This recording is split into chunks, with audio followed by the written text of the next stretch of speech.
Hey, beloveds, welcome back to the True Adagio Podcast. As I'm coming to the end of the season, I wanted to reflect on what this season has really taught me. Season 1 didn't unfold the way that I imagined, but it revealed what truly matters: safety, presence, and honesty. I didn't see these particular signs in my life until I had the conversations with the different people like Maho and Sutton Burke from Infinite Mind Care. Having these conversations with them really struck a chord with me. There were things that I didn't realize actually impacted my life. As I think about the conversations I've had throughout the podcast, some of them you didn't actually get to see because they weren't made. They weren't ready for the final cut. This season, it really answered the question as to why I wanted to do this podcast. I wanted to understand these things that I felt like I was never really taught. I feel like none of us were really taught it. I mean, some of us are, but you know what I mean. And we go into life and we just don't know what to do. No guidelines on what makes us a good or stable person or even a safe person. We're in this world with many other people, and life becomes more complicated. As I've shared on this podcast, I was diagnosed with complex PTSD as well as OCPD, not OCD, OCPD. That's an obsessive compulsive personality disorder. And those things they really complicate my life in a lot of different ways. And even though that's my experience, I still have to be a human being, an adult that goes out into the world and does what they're supposed to do: get a job, have a house, have children if you're able, like, whatever. But I really was not present in my life much at all. It really took those interviews that I did with Sutton, the other one with Maho, though the things that they said really impacted me. Another significant episode for me is episode 2, Church Hurt and Faith After Disappointment. That one was really, really, really deep for me because if any of you listening are Christians and you've been a Christian for long enough, and it could be a year, it could be whatever, you may have experienced some form of disappointment from your church, and I'm not talking about literal bit of four walls church. I'm talking about the church community, the people, the bride of Christ, all those things.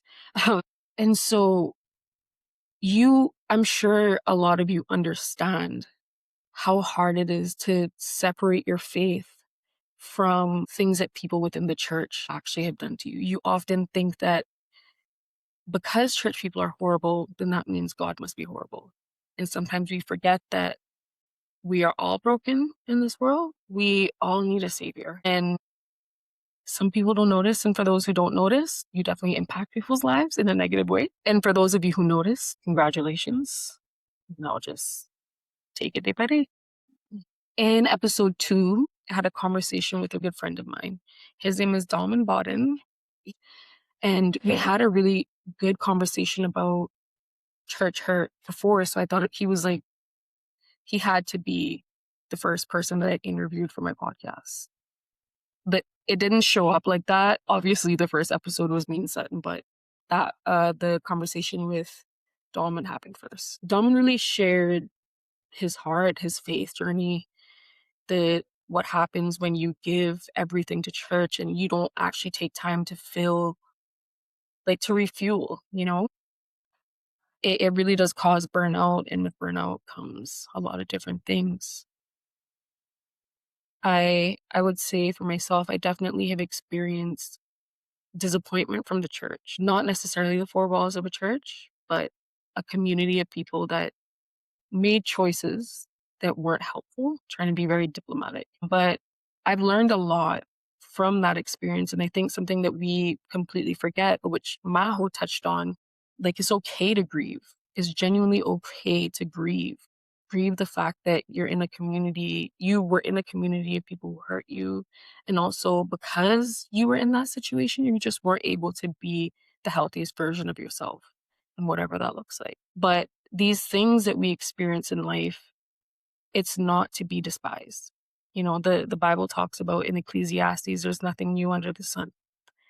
And so the things that we struggle with, I'm sure millions of other people struggle with it as well. And it's for us to bring it to God, surrender the pain, just ask Him to help you see them the way that He sees them and help to show you who you actually are. Because sometimes we're in relationships with people, you know, it could be a healthy relationship, and sometimes we're the problem.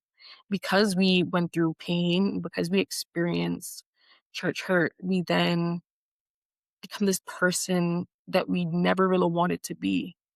When you allow pain, when you allow hurt, when you allow grief to just sit and fester, it's not a healthy thing. You begin to change, you become angry, you're not processing how you feel. Maybe you're dissociating, maybe you're just distancing yourself, not talking to people, isolating, all this kind of stuff. But it's really important that in those times you get help, you seek out counseling, if it's really difficult for you to navigate life because all you're dealing with is these depressing thoughts, I think it's always good to talk to a psychiatrist that they can encourage you to, they can help you with the goal that you have in your life where you want to be. And they'll help to walk you through that process. And it feels good to have someone else that has a game plan. Sorry, it's really good to be around people who helps you with your game plan, the goal that you have for yourself. And it's good to build up a community around you when you're going through the suffering that they can cover and carry you, but also that you can learn so much from them.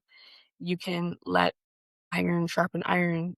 No, like for real, don't forsake it. It's something that's really, really important. In the right communities, you're taught exactly what the Bible says and how the Bible talks about grief.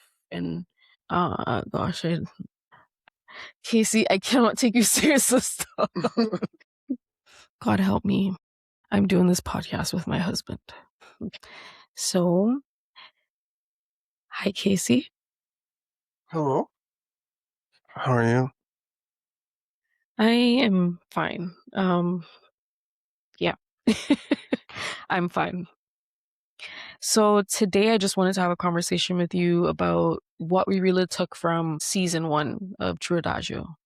For you, what was the thing that you took from True Adagio? What stood out to you the most? I would say, honestly, I would say there were quite a few things that stuck out to me because you went through a decent amount of really important topics throughout this season. Like, you dealt with church hurt and faith after disappointment, and also dealt with this two-parter in terms of dealing with trauma, trust, and the nervous system, which I honestly found really interesting because a lot of what was like discussed during those two episodes I never really thought of in terms of how trauma affects, how it impacts the nervous system, and how there's different ways from a more tangible and more practical way that it has an impact on the body,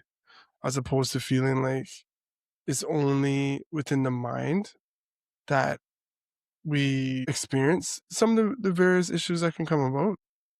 Yeah, when we experience certain types of trauma. And yeah, I found it so interesting as you were going through that. But I would say one of the moments that I kind of stepped back to episode 2 with church hurt and faith after disappointment. Like, I personally, with my story, I didn't necessarily experience church hurt. It's just more so, I would say I would relate more to the faith after disappointment kind of thing, where I've experienced where just disappointment within of a particular church system, things that I believed for so long, and then realizing like, yeah, that's not really it, you know? And being able to still hold on to faith after that was quite a big deal for me. And learning throughout that process how deep our identity is tied into what we believe, how we were raised. And yeah, it truly is a difficult thing when you have to make a decision that's causes you to move away from what you wrapped your identity in for so long? Yeah. I feel like something that you learn, or I assume you learned in that experience, was coming to a place of peace. Mm, Church hurt is it really teaches you, one, how to humble yourself, but also at the same time, it teaches you how to love people well, mm, e- in spite of their behavior. And I've had my own personal experiences with church hurt, which was not fun. But the lessons that I've learned in that season of my life, completely priceless. I wouldn't take it away for anything. mm. So for you, like, of course, you were the one that was in each of these episodes and creating each of these episodes and hosting them and having these conversations with the various guests. But as you've had each of these conversations, what really stood out to you the most? Boy, I'm not gonna lie to you. Trauma and trust, trauma, trust, and the nervous system, that two-parter, that was the moment that I was out. Listen, I almost got taken out because I was bawling afterwards. And even during our conversation, which that part didn't make it to the final cup, but I definitely was so incredibly emotional because I've experienced a lot of traumatic things. I'm positive I'm not the only person in the world that has gone through very difficult things, but hearing how trauma impacts your nervous system, but also it affects the way that you trust people, um, I think is just very common.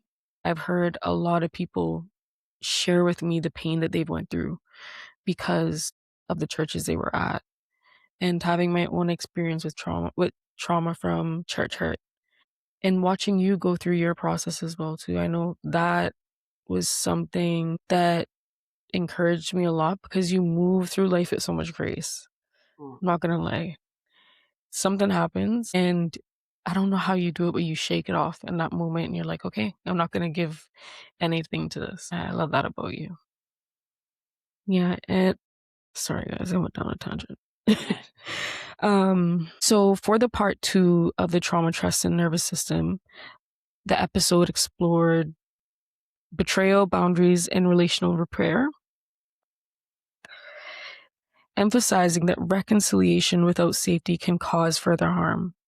Healing is framed as relational, slow, and embodied. What would you say that actually means to you?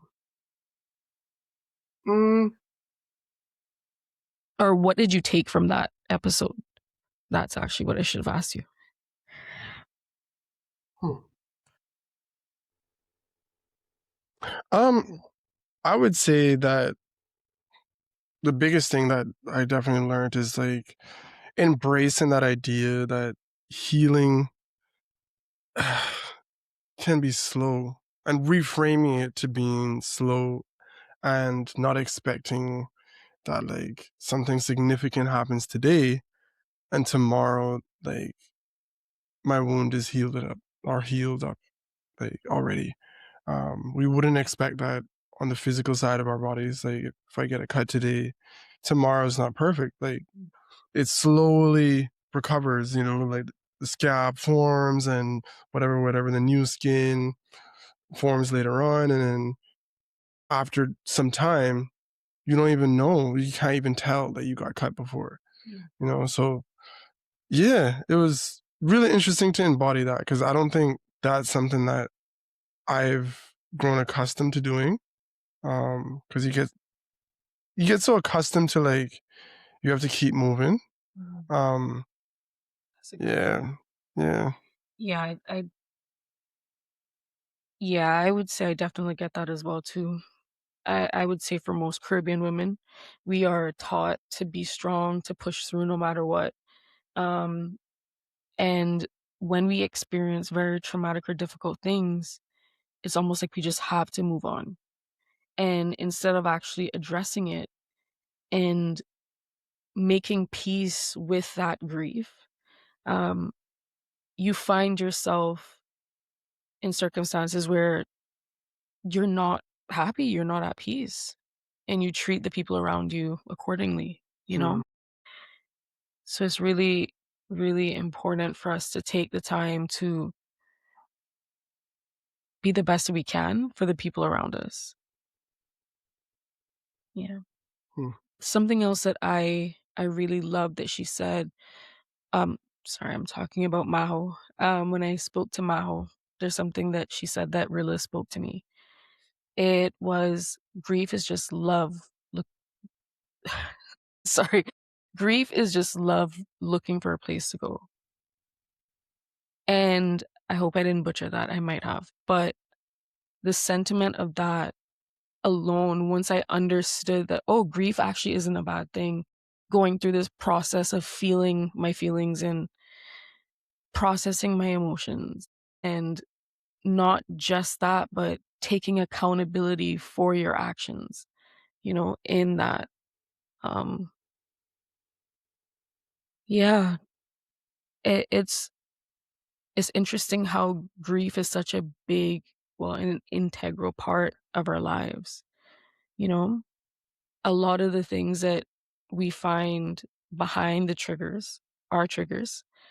Um, yeah, it's usually the sense of grief, the sense of loss. mm, Um, but because we were never taught how to process it, I don't think we handle it well.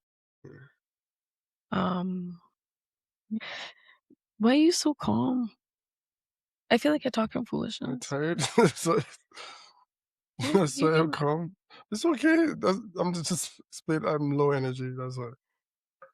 I I feel like I just talking foolishness. No, you weren't. He said, "I'm not talking foolishness, guys. My husband loves me."